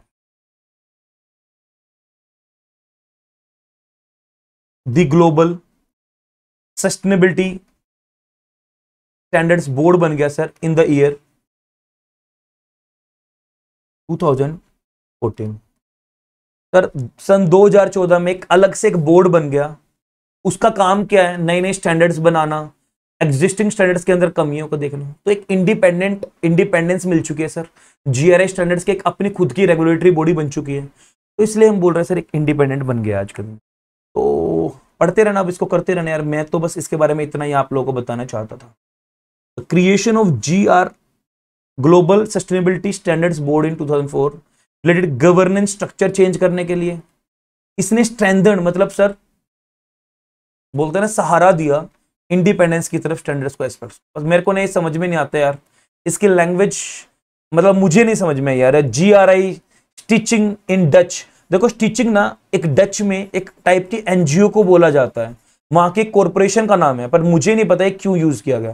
देखो ये सेल्फ अगर आपको क्रैम कर सकते हो तो कर लेना, मुझे समझ में नहीं आई इसकी लैंग्वेज यार, मतलब ऑनेस्टली फंडिंग समझ में नहीं आ रहा क्या बोलना चाह रहे हैं, बस यहां तक कर लो मेरे अकॉर्डिंग, बस यहां तक मुझे समझ में आया, यहां तक मैंने आपको बता दिया। आगे का आप देख लो यार, अगर आपको समझ में आ रहा है तो ठीक है, वरना मुझे लैंग्वेज मतलब मजा नहीं आ रहा है। तुक्के मारना, फट्टे मारना, क्रैम करना तो करवा दूंगा, बट मुझे पर्सनली बस यहां तक लग रहा है। और एग्जाम में भी यहां तक लिखाओ यार, सारे पॉइंट लिखोगे तो मार्क्स मिल जाएंगे, कोई बात नहीं, इतना कंटेंट भी बहुत है। लास्ट पॉइंट है सर, लास्ट पॉइंट है शेयर्ड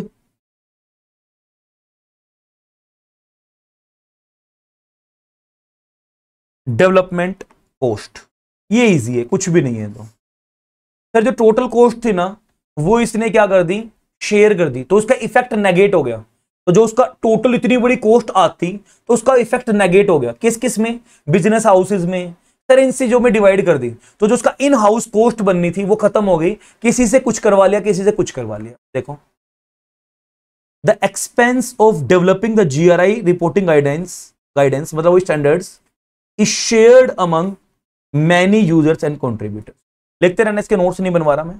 तो शेयर कर दिया सर किसमें, जो भी एक्सपेंस था शेयर कर दिया बहुत सारे यूजर्स में, कंट्रीब्यूटर्स में। For companies and organisations this negate, इन लोगों में कंट्रीब्यूट कर दिया, जिससे नेगेट नलिफाई हो गया the cost of developing in house और सेक्टर बेस्ड रिपोर्टिंग फ्रेमवर्क। तो बहुत नलिफाई होगी सर वो कॉस्ट, इतनी बड़ी कॉस्ट को सेग्रीगेट कर दिया। पढ़ते रहना, करते रहना। चलो जी, मेरे पार्ट पे पूरा हुआ। एक जस्ट ये तीनों मैं आपको बता चुका हूं, जस्ट एक प्लेन रीडिंग के तौर पे देख लो इसको।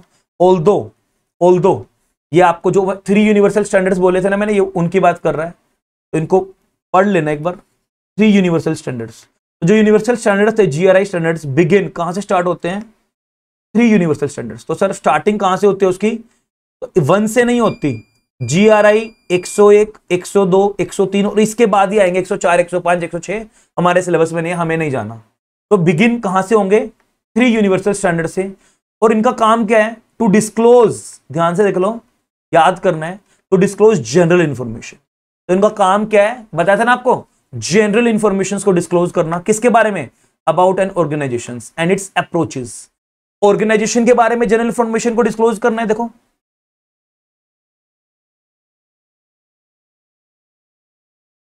यूनिवर्सल स्टैंडर्ड्स,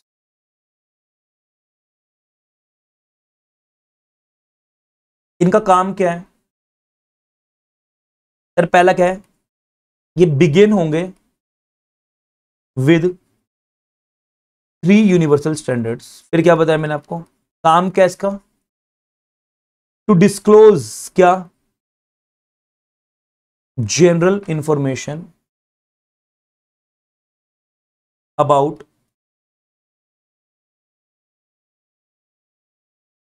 एन ऑर्गेनाइजेशन, एक ऑर्गेनाइजेशन के बारे में एक जनरल इंफॉर्मेशन बताना। अभी मैं बताऊंगा फाउंडेशन बताना, उसके अप्रोचेस बताना, तो जनरल इंफॉर्मेशन बताना एंड इट्स अप्रोचेस।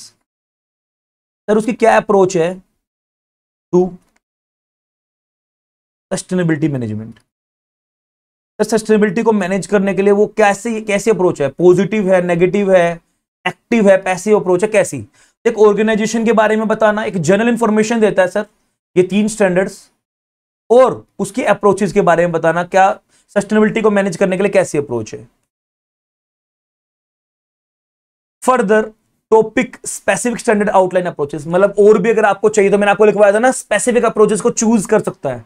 तो बताएंगे सर उसमें क्वालिटेटिव क्वांटिटेटिव कुछ नहीं, ये वाला पॉइंट अगर आप चाहो तो इग्नोर कर दो यार, बट क्या पता एग्जाम में क्वेश्चन बन के आ जाए। तो एक बार सेल्फ रीड कर लेना।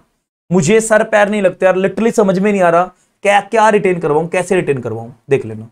अब देखो सर, ये जो 3 चीजें आपको लिखवाई थी ये याद कर लेना, इनमें मार्क्स आ जाएंगे। GRI 101 मैंने आपको बताया था, ये क्या होता है सर, फाउंडेशन। क्या मैं बोल दूं उसको स्टार्टिंग पॉइंट है,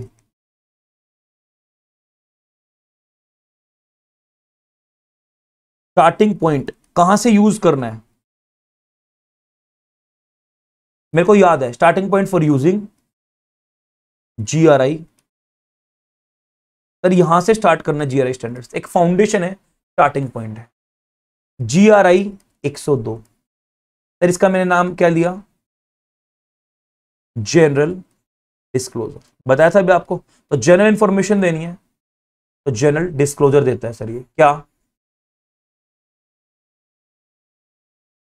किस चीज में, यूज टू रिपोर्ट, हम इसको कहां यूज करते हैं, रिपोर्ट करने के लिए। द कॉन्टेक्चुअल इंफॉर्मेशन, अभी बताया तो आपको ऊपर, अबाउट द ऑर्गेनाइजेशन, उसकी अप्रोच क्या है toward sustainability management. Contextual information का मतलब वही है। तो use to report the contextual information about the organisation, अभी तो बताया। ऑर्गेनाइजेशन के बारे में, उसके अप्रोचेस के बारे में बताना। अरे ये सारा कॉन्टेक्चुअल इंफॉर्मेशन, ये third one is sir, last है हमारे सिलेबस का और आज के दिन का। सर अभी तो इसके बाद भी तो रहता है, भाई नलायक, वो करवा चुका हूं लास्ट क्लास में, सेम है, अभी लिखवाऊंगा, कटवाऊंगा वो, कि सेम एज वहां लास्ट का बताया, मैनेजमेंट अप्रोचेस के बारे में भी बता दें। To disclose management approach, management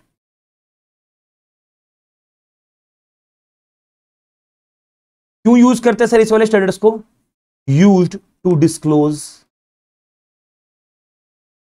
how the management manages, कैसे मैनेज करती है इंपैक्ट, जो पॉजिटिव नेगेटिव इंपैक्ट आ रहा है अपनी एक्टिविटीज का, उसको कैसे मैनेज करेगी related to each of its activities. Sir जो हमारी एक्टिविटीज का जो इंपैक्ट आ रहा था, मैंने आपको बताया था ना पॉजिटिव नेगेटिव, अब उसको कैसे मैनेज करेगी, कैसे पॉजिटिव को नेगेटिव को पॉजिटिव बनाएगी और पॉजिटिव को सस्टेन रखेगी या और पॉजिटिव बनाएगी। तो वो अप्रोचेस डिस्क्लोज करने के लिए सर इन स्टैंडर्ड्स को यूज करते हैं। जैसे एएस यूज करते हैं ना अकाउंटिंग स्टैंडर्ड्स, अकाउंटिंग इंफॉर्मेशन देने के लिए, सेम बात कर रहे हैं सर, उनको यूज किया जाता है। समझ में आ रही है बात? सर ये आज के दिन का था मेरा, क्लास ना करते करते भी 1.5 घंटे के आसपास हो चुकी है, तो मैं नहीं चाह रहा हूं कि क्लास की लेंथ बढ़ाना, आपको ना फिर रिटेन करने में दिक्कत आएगी। ये सारा सेम है, सेम कहां पढ़ा था sir? Corporate sustainability reporting, corporate sustainability reporting के बेनिफिट्स, अभी लास्ट क्लास का लास्ट पॉइंट था। नालायक सब भूल जाते हो यार, मजा नहीं आता ऐसे। ये बोला था ना सेल्फ इसके नोट्स बना लेना, मिटिगेट करेगा, रिवर्स करेगा नेगेटिव कमेंट्स वगैरह को। एक मिनट यार ये ब्लर से हट जाए, तो बस फिर अलविदा बोलता हूं मैं आप लोग। नेक्स्ट ये सेम है, अंडरस्टैंडिंग को, एम्फेसाइज को, सारा तो पढ़ाया था यार। अब देख लो ये emphasise, influencing, streamlining, avoiding, mitigate वाले पॉइंट तो सेम है। पेज नंबर डाल लेना, एग्जाम में आए तो लिखाना, कभी छोड़ो, यहाँ आए तो यहाँ लिखाना, वहां आए तो वहां लिखाना, ठीक है। उम्मीद है सर मेरी मेहनत सफल हो रही होगी, बट बहुत बहुत एफर्ट लगाने पड़ रहे हैं मुझे भी आपकी क्लास से पहले। सच बोल रहा हूँ सर, ये गवर्नेंस मेरे लिए भी न्यू ही है ये चैप्टर्स, और आप लोगों के लिए तो न्यू है ही, तो बहुत एफर्ट्स लगाना पड़ रहा है कि ये सोच के कि यार बस आप लोगों को याद हो जाए, आप लोगों को दिक्कत ना है। चलो फिर मिलते हैं यार नेक्स्ट क्लास में बहुत जल्दी, बहुत जल्दी। वो मैंने पढ़ लिया है बट मैं ज्यादा लंबी क्लास नहीं ले रहा हूं, तो वो वाला हेडिंग नंबर, ये इनिशिएटिव इन इंडिया और चैलेंजेस इन मेन स्ट्रीमिंग वाला कोशिश करूंगा नेक्स्ट क्लास छोटी सी उसकी रिकॉर्ड कर दूं, देन उससे next class number heading number 6 की, ठीक है। चलो बाय बाय, टेक केयर, जय हिंद यार।